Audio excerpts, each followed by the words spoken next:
유다서. 이 책의 제목은 저자의 헬라어 및 히브리어 이름의 발음을 따라 지어졌습니다. 유다는 예수님의 네 형제 중 한 명이며 복음서에 그의 이름이 기록되어 있습니다.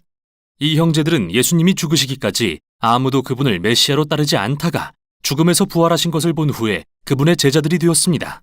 결국 이들 모두는 초대 유대인 기독교 공동체의 지도자들이 되었고 유다는 순회 교사 및 선교사로 알려졌는데요. 이 사실은 유다서의 목적을 이해하는 배경이 되어줍니다. 정확히 어떤 교회가 수신자인지는 모르지만 주로 유대인 그리스도인들로 구성된 공동체였던 것 같습니다. 그리고 문체로 보아 그들이 히브리 성경뿐 아니라 다른 유명한 유대 문학에도 조예가 깊은 것을 전제하고 쓴 글로 여겨집니다. 유다는 이 교회가 직면한 위기에 대해 알게 되었는데 이게 유다서의 구조를 이해하는 데 도움이 됩니다. 서신은 서론의 권면으로 시작한 뒤 이 교회에 영향을 미치고 있던 거짓 교사들에 대한 긴 경고와 질책으로 이어집니다. 그런 다음 이 교회가 힘써야 할 일을 지시함으로써 서신을 끝맺습니다. 유다는 이 교회에 참된 믿음을 지키기 위해 싸우라고 권면하는 것으로 시작합니다. 그는 원래 메시아를 통한 우리가 함께 가진 구원에 관해 긴 서신을 쓸 계획이었으나 이 교회에 일어난 시급한 문제를 듣고 그 일을 미루게 됐다고 밝힙니다. 그래서 매우 짧지만 사려 깊은 이 서신을 급히 쓰게 된 것이죠. 유다는 그들이 믿음을 위해 어떻게 싸워야 할지에 앞서 왜 싸워야 하는지를 알려줍니다. 그건 바로 이 교회에 잠입해 있던 거짓 교사들 때문인데요. 유다는 그들의 가르침보다는 그들의 생활 방식에 주목합니다. 그들의 도덕적 타협은 그들의 교리가 나쁘다는 걸 말해줍니다. 무엇보다 그들은 하나님의 은혜를 왜곡해 죄의 구실로 삼았습니다. 그들은 자신들이 용서받았고 하나님의 영을 가졌으므로 이제 뭐든 원하는 대로 할 수 있다고 생각합니다. 특히 돈과 성에 있어서 말이죠. 이에 유다는 그들이 예수님의 권위와 가르침을 부인함으로써 그분을 배반한다고 말하고 이런 교사들의 출현이 놀랄 일이 아니라고 덧붙입니다. 그러고 나서 그들을 멀리하라는 긴 경고로 넘어가는데요. 먼저 그는 두 차례에 걸쳐 각각 세 가지 구약의 예를 듭니다. 첫 번째는 과거에 하나님의 심판을 받았던 반역한 자들에 대한 예입니다. 광야에서 하나님께 반역한 이스라엘 백성들, 자신들이 원했던 대로 된 그들은 외딴 광야에서 다 죽고 말았습니다. 이어서 그는 하나님의 심판날까지 어둠 속에 갇히게 된 천사들의 이야기를 꺼냅니다. 그는 유명한 유대 문헌인 에녹 1서에 해석된 창세기 6장의 이야기를 가리키는 것인데요. 거기에 나오는 하나님의 아들들은 하나님께 반역하고 여인들과 동침함으로써 그에 따른 심판을 받은 천사들을 가리킵니다. 유다는 이 이야기를 창세기의 소돔과 고모라의 멸망에 관한 세 번째 예와 연결합니다. 천사들을 강간하려 했던 난폭한 사람들의 이야기 말이죠. 이 둘은 모두 하나님의 명령에 거역하고 성적 타락에 이른 이야기로서 그것이 바로 이 거짓 교사들이 짓고 있는 죄입니다. 이어서 유다는 덤으로 유명한 유대 문헌인 모세승천기에서 예를 하나 더 듭니다.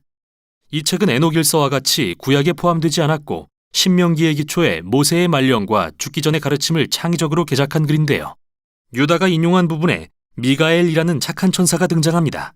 모세가 죽은 뒤 그는 모세에 대한 악마의 비난을 반박합니다. 하지만 최종 심판은 오직 하나님께 맡기기로 합니다. 여러분에게는 이 이야기들이 약간 이상하게 들릴 수도 있지만 이런 문학을 접하며 자란 유대인들은 유다의 경고를 잘 이해할 수 있습니다. 부패한 이 교사들의 행동은 고대의 뿌리를 두고 있습니다. 하나님의 권위에 대한 반역, 성적인 타락, 하나님의 선지자들을 거부하는 일 말이죠. 그리고 이는 두 번째 세 가지 예와 연결됩니다. 이들은 모두 다른 사람들을 타락시킨 반역자들에 대한 것인데요. 가인은 자기 동생을 죽이고 나서도 계속해서 폭력이 다스리는 도시를 건설했습니다. 주술사 발람은 이스라엘을 저주하는 데 실패하자 우상 숭배와 성적 타락으로 그들을 유인했습니다. 그리고 레위 자손 고라는 모세에 대한 반역을 주도했고 결국 다른 사람들을 재앙에 빠뜨렸죠. 유다는 두 번째 예들을 마무리하면서 다양한 구약의 이미지들로 이 교사들을 묘사합니다. 그들은 에스겔서의 자기만을 위하는 목자여, 잠언에 비를 내리지 않는 구름, 또는 이사야서의 거친 바다 물결과 같습니다. 그들의 자아도취는 예수님을 따른다는 주장과 어긋납니다. 그들은 가는 곳마다 혼란을 일으킵니다. 유다는 하나의 오래된 경고와 하나의 근래의 경고를 인용함으로써 그의 경고를 마치는데요. 첫 번째는 창세기에 나오는 고대 인물 에녹의 환상이 담겨 있다고 주장되는 유명한 책인 에녹 1서를 다시 인용합니다. 여기서 매우 흥미로운 점은 유다가 인용하는 에녹 1서 1장은 그 자체가 인간의 악에 대한 여호와의 최후 심판의 날을 기록한 6개의 구약 구절을 인용하고 있다는 것입니다. 그런 다음 유다는 에녹의 오래된 경고를 사도들에 의한 근래의 경고와 연결합니다. 베드로, 요한, 바울 이들은 모두 거짓 교사들이 일어나 예수님에 관한 복음을 왜곡할 거라고 예견했는데요. 그들은 사실 예수님이 이미 경고하셨던 내용을 되풀이한 것입니다. 그러니 이 교회에 무슨 설득이 더 필요할까요? 당연히 이 교사들을 멀리해야 합니다. 유다는 이제 서신의 결론으로 넘어갑니다. 그는 서두에서 신앙을 위해 싸우라고 권면했었는데 여기서 그 방법을 공개합니다.